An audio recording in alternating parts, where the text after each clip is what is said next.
welcome guys. This is a quick discussion about the upcoming US election. It's only a day away, I think. In America, this is a few predictions and a bit of analysis of what we know about the election and about the candidates. So yeah, this is my mate Jacko. Hey everyone, how you going? So yeah, let's jump straight into it, shall we? Sure. All right. Well, the first question is, who did you put your money on? Probably Biden. For the one reason that he's winning more than a margin than Hillary was in 2016, I think. So obviously Hillary lost the election in 2016 and she was leading by a little bit, but Biden's winning by markedly a lot more than her. Okay. And I think that he's going to win the popular vote like Hillary did, but the Electoral College, it depends upon the swing states, right? But I think that it's going to go his way this time because his lead is just that much more, I think, than in 2016. That's my baseline. Yeah, is that from the polls, right? From the polls, yeah. Which probably leads into another question you may ask, I imagine. Yeah, I think that's probably down the list. Yeah. So yeah, I would say the opposite. I would go for Mr. Old Trump. Trumpy, yeah. You reckon he's got the smash through? You reckon? Yeah. If you listen, I listened to like maybe one.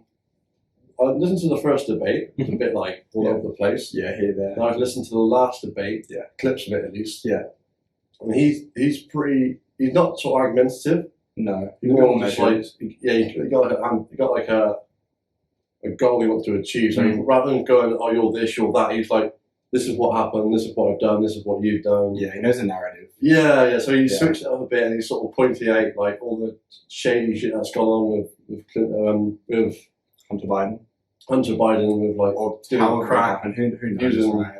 Ukraine or whatnot and all these emails he's left on a laptop and all that sort of stuff. So he always needs a target though. That's the thing about Trump. He always needs a target. Like he's always trying to go like sort of crooked Hillary or Sleepy Joe or like evil Joe or something. He's always that's what he does. He builds a narrative as a guy. That's why he gets people to connect with him because he knows how to spin a story. He's a storyteller. He's a marketer.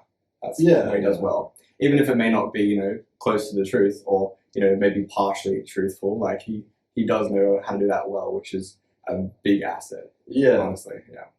Objectively, like, it doesn't matter which side you're on, that's a good asset. Yeah, it learns to know how to get to someone and how to, like, pick apart, small parts of them that may not matter to the general population, but it makes your voters, people that support you, vote, like, maybe more towards you than it's towards the opposition. Yeah, it's magnetizing, it makes people empathize with something that's a big challenging issue, for example, like, immigration kind of thing. If you distill it down to a simple thing like, immigrants are bad because people can connect with that versus like all these idiosyncrasies, like it's harder to connect with that. Yeah, most people on a general level are quite, I don't know how you put it, but they don't think that deeply. And probably we think too deep. Most people are just like, well, it doesn't affect the average person. You're right. The average person doesn't overthink these things. Yeah, they cherry pick the things that work for them in their worldview, and they just run with that. Yeah. And if they find a thing that reflects their reality, like that Trump offers them, they'll pick that up and run with it. Like or it might be on a personal level. Like someone might have lost their job to someone that came as an illegal. Yeah, so that'll push them over the edge. So even if they did vote the opposite way, it'll push them. I would agree. Yeah. Yeah, because it depends on personal circumstances. Yeah. The way you live and things like that. Yeah. Anyway, I think we digress, but still, it's irrelevant to the conversation, I think. Okay, so you said the polls, you say Biden's up in the polls. Yeah, he's up by more than a margin than Hillary was in 2016, so I think he's got enough to sweep it, honestly, unlike Hillary did in 2016. So are the polls on a mass thing, or are they through the college as well? Like, is it like a simulation of what would happen, or is it just on a general? Honestly, I don't know. It's just like, I think it's just a broad sentiment-based thing, but I don't know like the things that go into these metrics behind the, the forecasted vote kind of thing. I'm not sure. But yeah, I just think that there's a lot of momentum that comes with Joe Biden, even though he's probably not the right person to lead the Democrat Party into like this next election. He's the only alternative, and so people are rallying behind Joe Biden, even if they wouldn't usually in a conventional election, where there's not someone that's like, dominant and kind of like, as a unique character as Trump is, kind of thing. Yeah, well, I thought there'd be more people to choose from.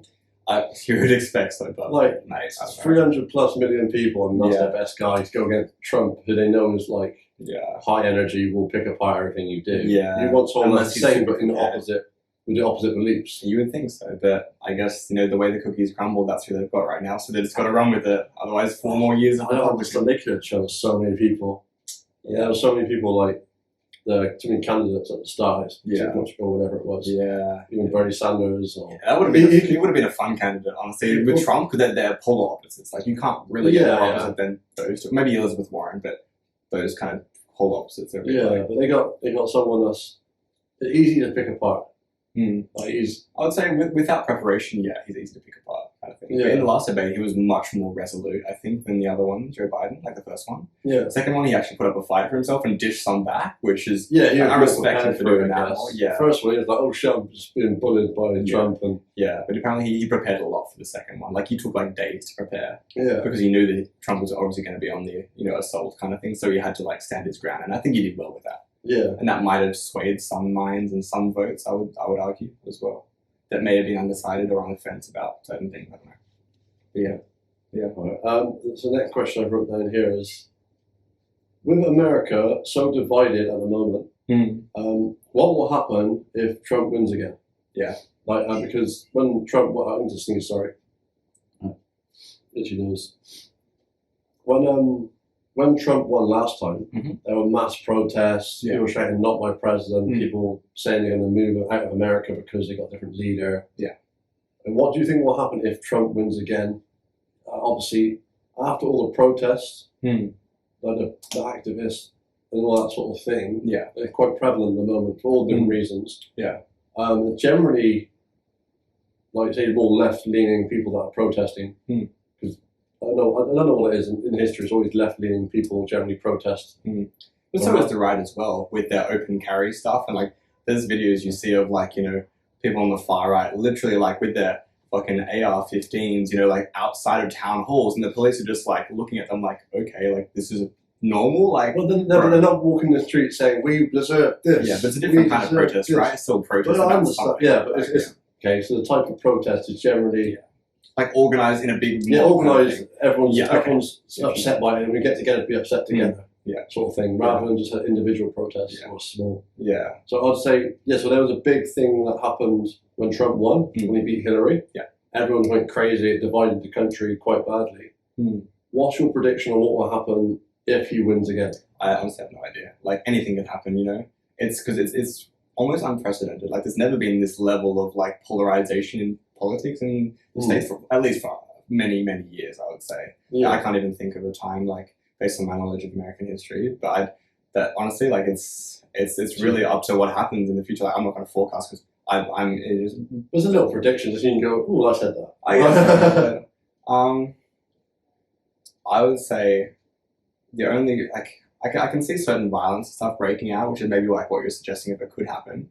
But I think, I honestly don't know. I think that it may only get super violent if really radical parts of either the left or right get out and have a hissy fit, have a bit of a tantrum kind of thing, and then that builds within that because people arc each other up and they keep building and building and building. And I think that that's only going to be tempered by like National Guard coming or something like that. The thing is, I don't know which side will be, because obviously I don't know who's going to win really. Like I think Biden's going to win, but if that does, I would argue that if Biden won, the right's more dangerous and violent just because they're much more armed and much more don't give a fuck, I think, as much as the left kind of thing.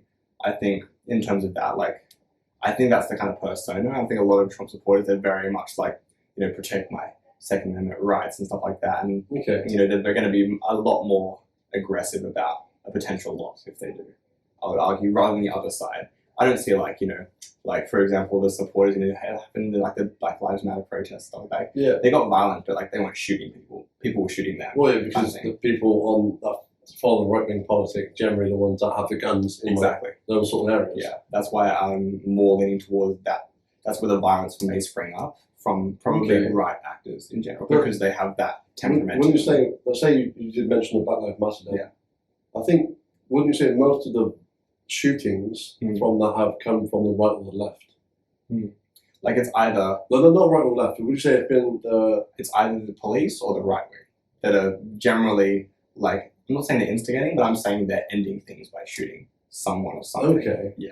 But would you say the left wing or the protesters against this political movement are causing the majority of the violence? I don't think so. I think there's blame on both sides, honestly. Okay. I think there's a lot of division, and it's not going to be settled overnight. But yeah, it's not overnight because no, it's not going to be. this is a weird one because there's always been an issue around the black violence, all this sort of police brutality. But it's weird how it's got so bad in terms of like the information getting put out there about this is happening. Like every other day, there's like a white policeman kills a black guy. Yeah, but it goes back to the big issue of like, is there systematic racism in the US? And the reality is there is. Like objectively, there is systematic racism in the US, and that's the crux of the whole kind of like BLM protest. Is this is it's a feature in system. It's ingrained. It's not like some people defend and say there's some people that like are racist, and they're like the small majority, but that's not the case. Like there's a lot of racism. Like we're racist in Australia, but Americans they take it to another degree. Honestly, I would say. Well, the thing is, 300+ million people, and obviously a lot of them bigger population are.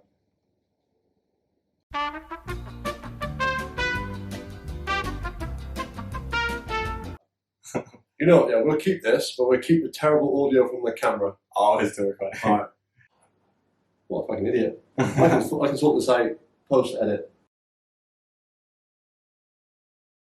So, what were you saying again? We're talking about the violence on the left and right and like the protests kind of thing recently. Yeah. Yeah. So you were saying the violence is, you say, from the right, would you say? Like I would say it's ended by the right, and like the height of the violence ends on the right or the police because they have they're the one that does the final shot and everyone's like, oh shit, and someone got shot, let's calm down a little bit. Exactly, and that's like the sort of like the pinnacle, the peak. Like it can't really get much worse than that because that's like really like it's murderous violence a lot of the time, which we've seen from like people like shooting each other and like et cetera kind of thing. So I would say that the right ends it. Even if they may or may not instigate it, both sides probably instigate it to a degree, but the right probably ends it, I would say, which is neither good in itself at all. But there's blame on both sides again. But I'm not trying to like say I know exactly what's happening in the same. But it's just your take on what you have, information you have gathered. Yeah, and like the evidence and stuff I've seen, and So when a Democrat won, which last time was Obama, were there protests from the right, or was there any like sort of violence? I'm sure there was. I don't remember. Neither. I'm sure there was though, but I think Obama was pretty like at the start. I think he was generally pretty well liked. Like he was a pretty good guy, charismatic, arguably, he had good political chops. He was charismatic. You're right. Like he was connected to the people, educated kind of thing. He's relatable to a large portion of the American society that's African American kind of thing, and also of the more Caucasian races too, and many other demographics too. I'd argue. I think he was a pretty good president. Yeah. Shame he couldn't get another term. Yeah, fair enough. Yeah, I never really followed the Obama election and things. I knew about it. Yeah. From like the radio and things, but I never really followed politics back then. Yeah, but to circle back, I guess there probably were protests, but like I didn't hear anything about it honestly. Yeah. But there's always some part of the society that's not happy with the way things are kind of thing, and that's always going to be the case. Yeah, people will protest, be upset with whatever the outcome. You have one outcome, someone else will be upset. You can never please everyone. 100%. Exactly. Obviously, that's why we vote. Whoever's around at the time, the majority of people get to enjoy it, and then the minority get to be upset for a bit. Yeah. Until 4 years later, exactly, and then change comes potentially. Yeah, because that person generally swings back and forth through like every 4 to 8 years or so, isn't it? As you were saying, like you mentioned before that like people's views are pretty 50-50 in most Western countries. Yeah, because the politics is always, when you vote for someone, you vote for left or right, and then generally within that, every decade or half decade it'll switch back to one side and switch back to the other side, because it's generally 50-50-ish. Yeah,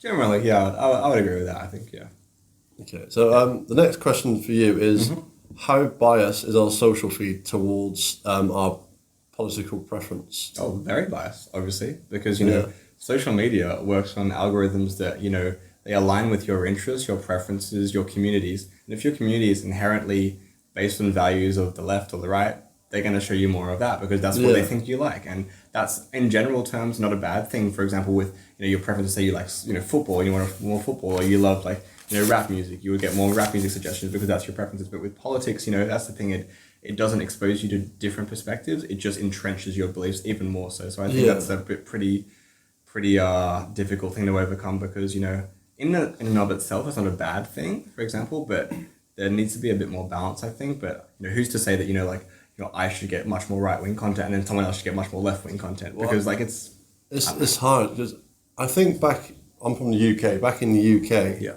when you have a political debate on TV, you have to be unbiased. You can't, you know what I mean? You can't just go, oh, this person's bad because they have this political belief, and then just start discriminating them on that belief. You have to just hear them out and then go, okay, that's the news, thank you. You can't, like, it's on the project. Sounds so much more on the project, everyone just like, anything that's right wing in America, they just go, oh my god, that's a bad thing. The TV show? Yeah, the project, the American, sorry, the project, the Australian, like, news, what do you call it? It's just like 9 News, but like a roundup and a discussion about the news. Yeah. And I find when I watch it, it's always like right-wing news or anything that happened from right-wing America or right-wing Australia is generally promoted as a bad thing. But then anything that's left is promoted as like the good thing. You know what I mean? It's like I have no idea. Like, that's what I'm saying. You have like a certain you might have a different set of eyes than I have. I just wonder, like, is there a certain thing that makes you like lean that way, kind of thing? Like any evidence you've seen, you're like, kind of, that's the way it is, type of thing? I see. That's the only way I see that, because I see that the project is biased in that way. I don't watch it because of that. Yeah, right. But then I do look at some YouTube videos like from Fox News. Yeah. Because it's just fun to see people get owned. Yeah. And, like, you know what I mean? Yeah. And the right are better at sort of like owning people in that way. Right. Do you know what I mean? Like, just like the quick quips and like the savagery and stuff. Yeah. So I do listen to that, and I listen to like Ben Shapiro and I wrote down some of the names, like Tim Pool. He's like an independent journalist. Yeah. But obviously, I think he's a bit more pro-Trump than pro-Biden.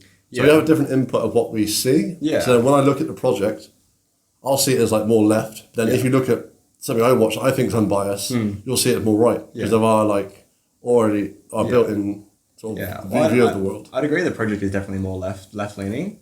But it's probably, I don't think it's like overtly like anti-right kind of thing. It's just some of their ideals and views and behaviors that's obviously not kosher in terms of like more left-leaning people. And I would say that most of the stuff I've seen so far, bar maybe like one thing that I probably haven't seen or whatever, but I'd say most of it is like reasonable kind of thing. But there's a story about, certain kind of like rise of little factions like the Proud Boys.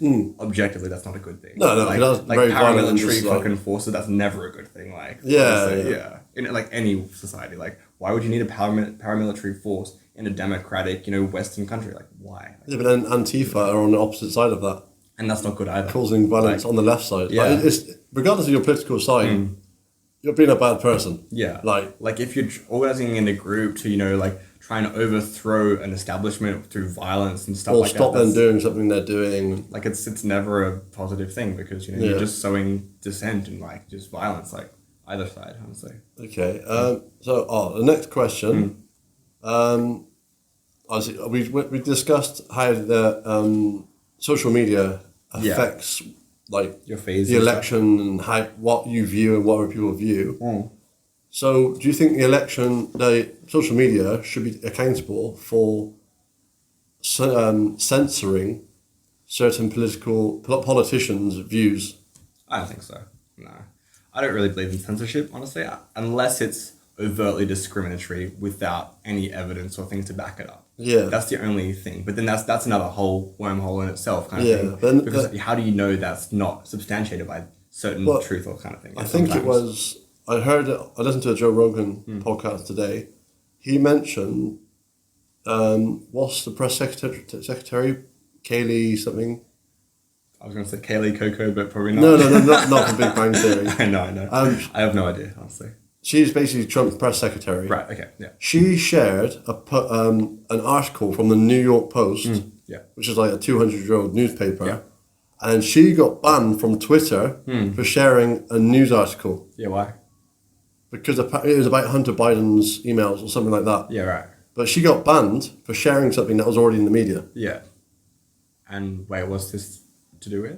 Like, that social media is censoring people that are saying things that go against... like I'd say the social media people, like not social media, but media in general, like Google, Facebook, Twitter, they're all more left leaning more progressive, I think. Progressive, yeah, but for then sure. In terms of views about certain things and stuff, yeah. Yeah, because obviously they want everyone to be happy and lovely in the world. But I think it's less than that. I think it's more just like there's less division within that and like less like prejudice. I think is the main difference between certain left and certain right, I would say. Okay. I think people on the left are a bit more open and a bit more, I think, willing to accept different perspectives. Versus on the right, I think people are a lot more, they shut things down, a bit more closed. That's the thing when you have, like, obviously left was liberal and then right is conservative. Like, we have our beliefs, we're right, this is, on the right hand side, we're like, this is our belief, this is what we follow. And then the left is like, free men, we're all hippies. Like, that's the extremes of it. On the polar ends. But like, it's weird how social media, which is a massive influencer in elections across the world, can censor a political article that goes against the candidate majority of people that work for that company support. Surely they should be unbiased. Yeah, that doesn't make sense to me. I don't understand that. Like, I don't agree with that. Have a look into that more, guys. I'm not sure of all the details. I heard that on a podcast, so there's little things like that, and I do find, well, because I listen to probably more right-leaning political You showed me David Icke, obviously. David, that was just a fun conspiracy. I love conspiracies. Useful to think about. Yeah. But then, but like, maybe I hear more about the left-wing censorship. Yeah. Like Alex Jones got censored. And then because he's objectively fucking crazy, bro. Like, he actually is. No, the thing is, a lot of what he may be crazy. The same with David Icke. But even if 80% of what he says is true, and the rest of it is bad information. Yeah. Not purposely put out there, but maybe he got the wrong information from somewhere. Right. Like, should he be banned from ever being on the internet ever again to share his information with people? It's another question. Like, should you ban someone that has... If there's routinely, like, people disseminating, misinformation not based on, I'm not going to say fact, because fact is subjective, but based on, like, empirical evidence, if there's no sort of substantiative evidence with that, and there's been multiple occasions where they've, constantly gone against that, sort of principle, I would say that they probably should deserve to not share their views, honestly. If it's constantly unsubstantiated, they're just trying to like sow some like, sort of division kind of thing. Like I don't think that's the right way to present yourself on any platform, whether it's in person or not. Yeah, well, okay. Yeah, or online. But if they go against like a political, let's say they go against something political, and they share something. Yeah. But then they get banned for sharing it, or like for even disputing something that's happened. Like, say there was a tenet of free speech, right? So that you should be able to dispute this happened or if that happened. You go, I think is this. Yeah, but that's nothing wrong with that. But as long as as I said before, like there's some evidence behind that. You're not just saying this is wrong because they're not good people. Like that doesn't make sense. But then you get that on the other side, but people like on the left, but they share stories.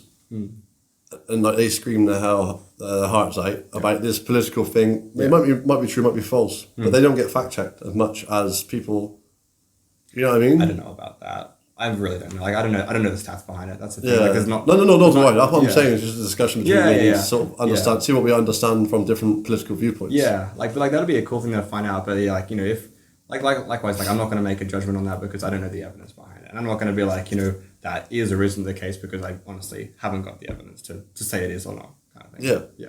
Okay. So that's the thing. Like I'm not going to be. But I'm like asking your opinion of what you knew, if you knew any of anything. Yeah. Obviously, if you haven't seen it, then you can't comment. Exactly. Yeah. Fair enough. But it'd be cool to look into though. Do you have any more questions to add? Like, you can ask me a question and I'll come out with some. Put me on the spot then. I don't know. What about? I know there was one question coming up, but what do you reckon? Maybe read your last question and answer it yourself, kind of thing. About like if there is division. You can read the last question. Yeah, okay. I wrote some random questions. So. One down. You can make it into your own words if you feel like it. Well, I'll just read it from your perspective, so then you can provide your 2 cents, kind of thing. So it says, can you see a way forward to reduce the political division in the US after the election, which there is objectively going to be? Because the massive voter turnout, and there's going to be more people that are more invested in politics now. Because everyone's trying to push the opposition away, and they see, these people that are like pro Biden are registering to vote. So I get my team and we're registered to vote and we outvote them. Yeah. There's more people being like, invested in it because with lockdown, the COVID the situation. Yeah. With the COVID situation. It's going to be a massive play in this election. Like everyone's just staring at their phone all day, scared of like the world's going to end. No one knows what's going to happen. So like you automatically like get drawn into this. Like people would like say for example with 5G. Yeah. And like 5G doing this is going to give us cancer, all this sort of shit, coronavirus. Yeah. Like you get drawn into it because it's the only thing you're looking at. You're sat at home. Yeah, you've got no other conflicting you're watching perspectives. Netflix, you go on your phone and it's like, oh, what's this? Oh my God, I can't believe that's happening. Yeah. Like that's the only information you're getting. So like more people are getting invested in this political debate. Like the whole of America should really understand how politics works, rather than only getting into it because you hate the person or you really like the person. Yeah, I feel like that's a big feature on both sides too. They're just like I don't like that popularity person's contest. style. Yeah, exactly. Yeah, I don't like the way he acts. Yeah. Like, but what about his policies? I don't care about them. I just don't like the way he talks to people. Yeah. I'm like, but he runs your country. Yeah. He can make a decision based on like how you live your life. Yeah, or like how much in like your personality you see in that candidate, for example, which is a very common thing that people do, I think. Yeah. I'm like this person, so I believe. Yeah, like I'll follow him. He's like one of my friends. I can empathize with that kind of thing. You know, like I feel more comfortable with them leading us on XYZ issue because I can relate to them, and that's very like a bad thing to do on either side, whoever you're voting for, kind of thing, because it's not a fundamental, sort of question of how they're gonna improve your society, kind of thing, and that's the main thing people should be focusing on: policies, actions, certain things, not emotions, not feelings about things, or prejudice against certain things or whatever. Kind of thing. On either end, but I don't care who's Biden or Trump either. Actually, yeah. Okay, so my perspective, back to the question. Yeah, I would say people are too invested in their identity of who they are politically. If they follow Biden, then they have certain political beliefs. And if they follow Trump, they have certain political beliefs. Yeah, but they tied their identity to who they follow rather than to what they believe. Yeah, right. Like say there's say you have a list of beliefs. So you have like pro or anti-abortion, pro fracking, anti-fracking, all this sort of stuff. Yeah, they're split into two groups. You got left and right. Yeah. Trump and Biden. Yeah, they make the issues political when inherently they're not really. Well, it depends on what level you're talking. If you're talking on the country's level, fracking's good because it keeps jobs. But on an environmental level, it's bad because it causes pollution. Yeah, it causes sinkholes and stuff like that. Yeah, it's too difficult a conversation to have to just go yes or no. Yeah, you left or right. Cherry pick certain facts that align with that party's views. Yeah, yeah. And then when you have that answer for that question, that's close to your heart, or you've never heard of, but you invested yourself in right now. Or say you are anti-abortion. Yeah, which is the right, because they're Christian. I think they're pro-life, so they want to keep babies. So they're anti-abortion. Say you're that side. Then if you're pro-fracking, you'll be that side too. And then whatever's on the list, you'll join that list of things. Yeah, you may not agree with them, but it's on your list of things, and it's in your in your party's what's view. acceptable in that sense. So you sort of follow the whole list of things they agree with. The same way if you're on the other side, if you're anti-fracking and pro-abortion, pro-rights, pro-choice or whatever it's called. Then you'll follow all the other things. But in reality, if you actually thought about it, you'll pick things on each side. You know what I mean? Because you might be... Yeah, that's how it should be, you align with, what you think is right. Yeah, morally. But what I'm saying is you divided yourself because you chose a party to believe in and you just follow all the things they do. Yeah, and that's not the right way to do it. No, honestly. Like say for example, you'd be pro-choice, also pro-fracking. One on each side, but you could then who do you vote for? 100%, yeah. Well, I guess whoever embodies the majority of your values or beliefs, I guess. Whoever you like the most, like you said before, whoever you can empathise with the most. Yeah, that definitely plays a role. I'd say probably that's the first thing people think about, and then they dive into the issues if they're more invested. Yeah. Kind of if they really want to do a deep dive, they will kind of thing. But the people that half invested or half-assing it, they'll just go on popularity because that's what we are as people. We're social beings. Okay, so I would say to finish off the conversation. Yeah. There's so much disruption, so much negativity spread on the internet, like one side's fighting the other side. Yeah. I would say for most of civilization, most of the people in America, I'd say, because this is a discussion about American politics, they should focus on what's happening at home and with their life. Like, are you talking about people outside the US should focus No, on people that? in the US. Oh, in the US, okay, yeah. Don't worry about if Trump or Biden wins, because regardless of who wins, the world will the country can basically be the same, near enough. You won't notice it. Like when it changed from Obama to Trump, nothing really changed other than your own viewpoint. And certain, regulations they pass through and stuff like that. Yeah, but it doesn't affect you on a personal level, really. In a tiny little way. But if you invest yourself so much into it, for such a 1% change in your life, and the thing is, if your team loses, then you've got to live with that. You invested so much into it, and you have to live with that loss for so long. Take it on the chin, If you just don't invest yourself so much and then just think what's best for our community, I mean, to get everyone reunited and have a United States of America rather than a divided States of America.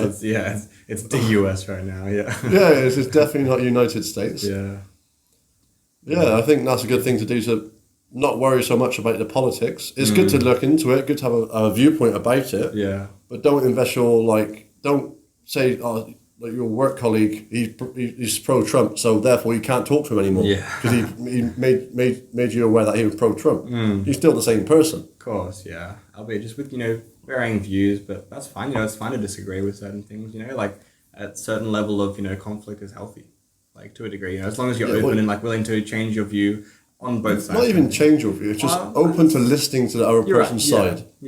Well, I guess changing your view if you see evidence overwhelmingly that makes more sense for that particular issue.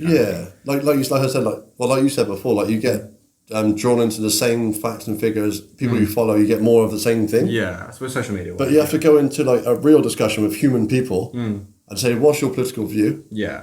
And then say, okay, why do you believe that? And then you try to understand why someone believes something, rather than just shooting them down and saying, no, you're wrong because my belief is different. Exactly. It's like, I think it's in negotiating, I did a class on negotiating a few years back, and they said the one thing that people can use as a technique to overcome this is you focus on interests, not positions, kind of thing, which is a fundamental difference kind of thing. But it makes a world of difference when you thinking about things in terms of really polarizing issues in politics, kind of stuff like that. And I would argue too that a lot of this comes back to intellectual flexibility, the degree to which you're willing to be flexible and adaptable in the light of new evidence and new things you've seen, rather than just digging entrenching your beliefs and views, even when you see stuff that conflicts that kind of thing. If you see a thing and it's on the other side, if I see someone, that maybe, more right wing, and they give me a fact or give me a sort of a situation and it all checks out from an evidence point of view, I'll be that makes sense. I'll agree with that. Honestly, if it outweighs evidence wise, whether I believe in that kind of thing, I'll be that makes sense kind of thing. Because a lot of people that don't invest themselves too much in these political things, you can go, okay, I'm not going left or right, I'm somewhere in the middle and I'm just figuring it out. Just charting your way through. But it comes back to empathy a lot too, you just gotta try and have a conversation like we're having kind of thing, We may sit slightly on other sides of the spectrum, but have a honest, open. We still get on really well. It doesn't matter that way. I think it's just been open to discussion. Whether you believe someone or not, just have some decency to listen to them at least. Yeah, exactly. There's it's value. There's a lot of value in just as you said, just listening and being open and just having a yarn. Or a yak. Have a good yak, guys. Anyway, let's wrap this up. So, Jackson, it's been lovely talking to you. Thank you. Thanks for listening. I hope some of you have learned something, and obviously in your friends groups, if people have different viewpoints, have a discussion like this, you might understand them a bit better. If you follow someone on social media and they have different viewpoints, don't just delete them. Ask them why they believe that certain thing, or why they share that certain post. And understand where they're coming from, because they have a different input of information than you do. It's all about communication. It is. Really, and just understanding why people believe a certain thing. Then you'll be like, oh, okay, that's fine. Exactly, and you work through it, and you never know, you could learn something completely different, and you have a different viewpoint which you may not have had before. So it could be helpful. You know, we'll leave you on that, guys. Sweet. You know, see you until next time. See you on the next one. What I mean.